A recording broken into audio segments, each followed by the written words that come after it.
What do we remember in November of 2008? Was it this moment?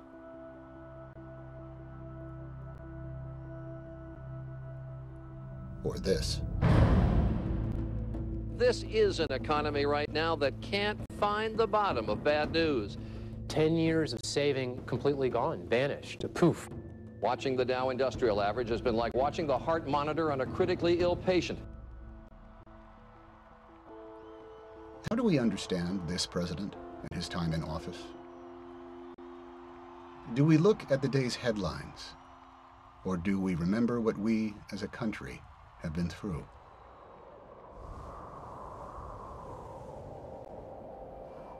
The president-elect is here in Chicago, and he's named the members of the economic team, and they all fly in for the first big briefing on the economy. Many of the leading financial figures of the world are taking the subway in from the airport and traipsing through the snow to get to the transition office. There was a screen set up for slides, but we might as well have been showing a horror movie, because what was described in that meeting was an economic crisis beyond anything anybody had imagined. You had people telling you that the auto industry was literally days from collapse. The financial sector, kind of the heart that pumps blood into the economy, was frozen up and in cardiac arrest. The 6 months surrounding January 2009 is the worst 6 months ever that we ever had in the data. It was the biggest crash of household wealth that we've ever had in the United States. Christy Romer, the incoming head of the Council of Economic Advisors, said, "Mr. President, this will be as deep as anything we've experienced since the Great Depression, and millions of people are going to lose their jobs." Tim Geithner, the incoming Treasury Secretary, said the financial system's locked up, and Mr. President, it could collapse. And then Peter Orszag, the budget director, was the cleanup hitter and said this is going to add trillions of dollars to our debt. All I was thinking at that moment was, could we get a recount? Not since the days of Franklin Roosevelt had so much fallen on the shoulders of one president. And when he faced his country, who looked to him for answers, he would not dwell in blame or dreamy idealism. Our time of standing pat, of protecting narrow interests and putting off unpleasant decisions, that time has surely passed. Starting today, we must begin again the work of remaking America. As president, the tough decisions that he would make would not only determine the course of the nation, they'd reveal the character of the man. The first decision, where to begin. Which is 1, which is 2, which is 3, which is 4, which is 5? Where do you start? What I love about the guy, he says, we're going to do them all. Because we got to do them all, we don't have a choice to pick. He acted quickly with the Recovery Act, giving help where it was most urgently needed. The country had been hemorrhaging jobs. More than 3.5 million lost in the 6 months before he took office. Middle-class jobs and economic security were vanishing. The funding would keep teachers in the classroom, cops on the street, and first responders ready. And for those who were hurting, small business incentives, tax cuts for the middle class, and job training. Building bridges, highways, and infrastructure, laying the groundwork for a new economy and restoring the possibility of growth. But another immediate crisis confronted the president. Auto executives had asked for another bailout, and there was pressure to act. Tonight, a top GM executive warned, without help, the company will default. There is no plan B. If the auto industry goes down, what happens to America's manufacturing base? What happens to jobs in America? What happens to the whole Midwest? If you closed all these car dealerships and you killed all these auto parts suppliers, people have no earthly idea what would have happened not only to the economy, but to our self-image. You know, a lot of conventional wisdom wanted to do what Mitt Romney did. Let it go. can't be saved. Why put good money after bad? Everybody, Democrats, Republicans, I mean, it was overwhelming. Look at the polling number. Do not rescue the automobile industry. The president faced a real risk either way he went. He fails to invest in the auto industry. It implodes, the economy goes further down, and blood is on his hands. The president invests, and the auto industry just can't pull it out. That's on the president's hands as well. But he knew who it would hurt the most, and how devastating the loss of a job can be to an entire family. My grandparents taught me that a job is about more than just a paycheck. They grew up during the Depression, so they'd tell me about seeing their fathers or their uncles losing jobs. Even if you've got a strong spirit, if you're out of work for a long time, it can wear you down. He decided to intervene. But in exchange for help, the president would demand action. The Bush administration had given the car companies $13 billion, and the money was now gone. He didn't just give the car companies the money, and he didn't give the UAW the money. He said, you guys got to work together and come up, and everybody's got to have some skin in the game here. You got to modernize the automobile industry. So don't bet against the American worker. Don't bet against the American people. We are coming back. Because of the tough choices the president made, the stage was set for a resurgent U.S. auto industry. And it wouldn't be the last time this president would face a crisis that others would rather avoid. One of the most worrisome problems facing Americans these days is the cost of health care and the rate at which it has increased. It had been an issue that both parties had struggled with for more than 3 generations. This is a huge economic issue because we spend 17.5% of our income on health care. No other big wealthy country spends more than 11.8%, and almost all of them have better results than we do. Healthcare costs had been rising 3 times the rate of inflation, crushing family budgets and choking business. And he knew that he couldn't fix the economy if he didn't fix healthcare. And he wanted to bring Washington together to share the tough decisions.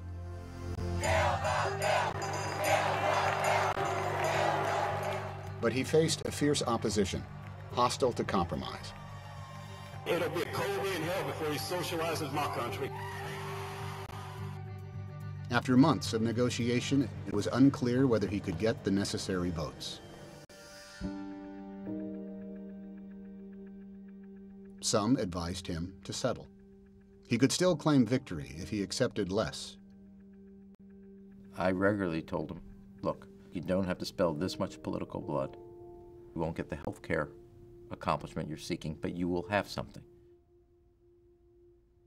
But he knew from experience the cost of waiting. When my mom got cancer, she wasn't a wealthy woman, and it pretty much drained all her resources. She developed ovarian cancer, never really had good, consistent insurance. That's a tough thing to deal with, watching your mother die of something that could have been prevented. I don't think he wants to see anyone go through that. And he remembered the millions of families like his who feel the pressure of rising costs and the fear of being denied or dropped from coverage. When you hear people saying that this isn't the right time, when you hear people more worried about the politics of it than what's right and what's wrong, I want you to think about the millions of people all across this country who are looking for some help. And when the votes were counted, that help would come. The bill is passed.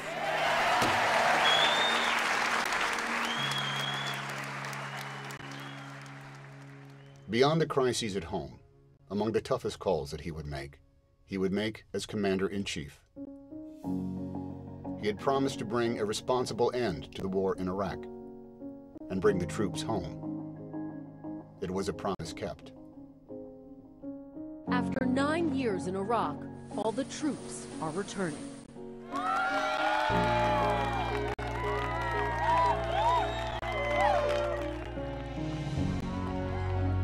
welcome home.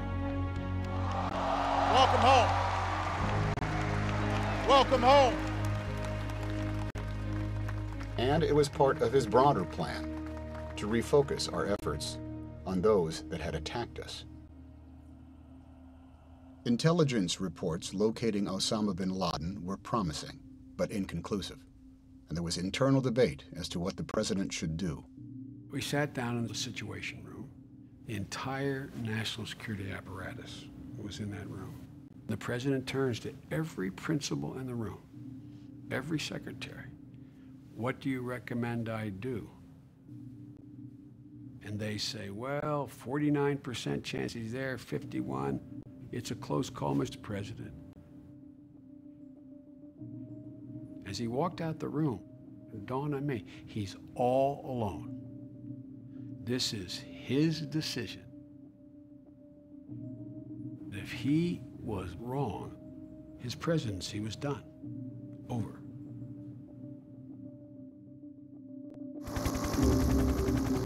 Today, at my direction, the United States launched a targeted operation that killed Osama bin Laden, the leader of Al-Qaeda. A small team of Americans carried out the operation with extraordinary courage and capability. No Americans were harmed. They've been planning this operation for more than 8 months, but in the end it came down to a period of just 40 minutes when it could either be a major success or a disastrous failure. A lot of people have asked, how did you feel when you first heard that it was bin Laden and he had been killed? And the truth is, I didn't have time for a lot of feelings at that point because our guys were still in that compound. And it wasn't until I knew that they were across the border, they were safe, everybody was accounted for, including the dog, that I allowed some satisfaction. He took the harder and the more honorable path. When I saw what had happened, I thought to myself, I hope that's the call I would have made.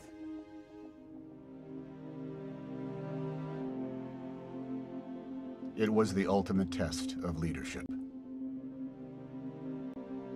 A victory for our nation. And there would be many others.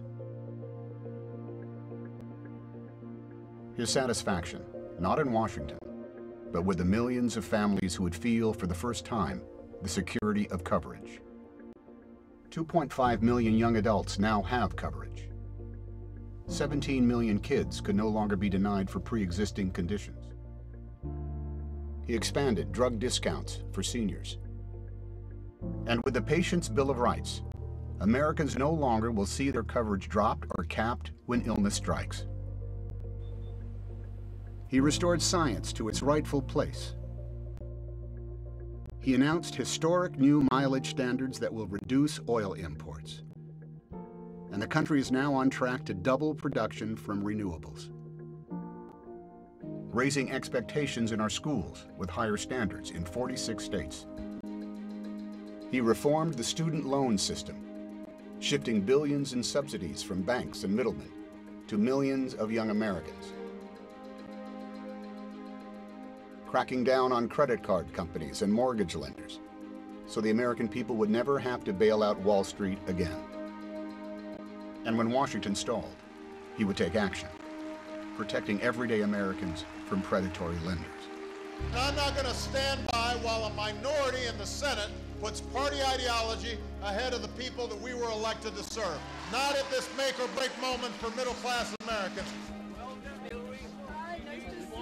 They changed the way the world sees us.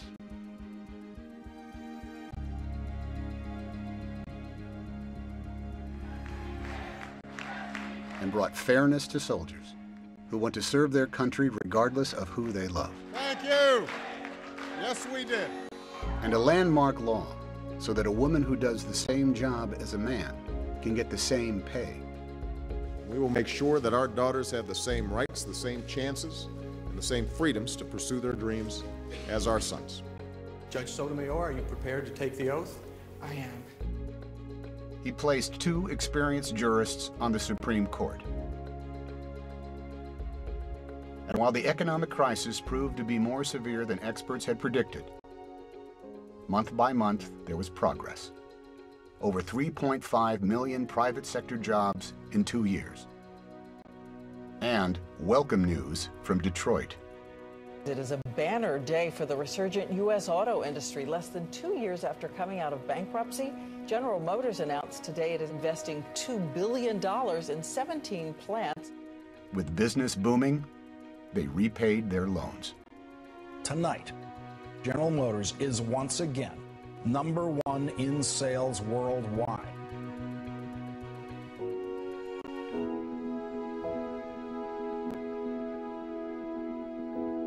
Time and time again, we would see rewards from tough decisions he had made.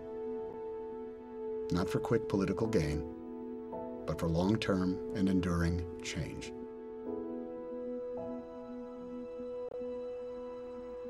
So when we remember this moment and consider this president, then and now, let's remember how far we've come and look forward to the work still to be done.